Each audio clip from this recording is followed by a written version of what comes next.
அனுமார் பிரம்மச்சாரியாகவே எல்லா இடங்களிலும் குடிகொண்டுள்ளார். ஆனால் அனுமனுக்கு திருமணமாகிவிட்டது. அனுமனின் மனைவி ஸ்வர்ச்சலா தேவி ஆகும் குரு சூரிய பகவான். இவர் அனுமனுக்கு அனைத்து கலைகள், ஞானம் ஆகியவற்றை கற்றுக் கொடுத்தார். மொத்தமுள்ள 9 விதமான வித்யாக்கள் எனப்படும் ஞானங்களில் 5ஐ மட்டுமே அனுமனுக்கு கற்றுக் கொடுத்தார் சூரிய பகவான். மற்ற 4 ஞானங்களை கற்றுக் கொடுக்க மறுத்துவிட்டார்.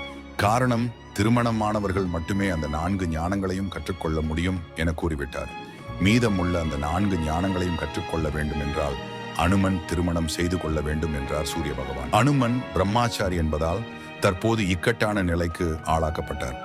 சங்கடமான சூழ்நிலையாக இருந்தாலும் இறுதியாக குருவின் பேச்சிற்கு கீழ்ப்படிய வேண்டும் என்பதற்காக திருமணம் செய்வதற்கு ஒப்புக்கொண்டார்.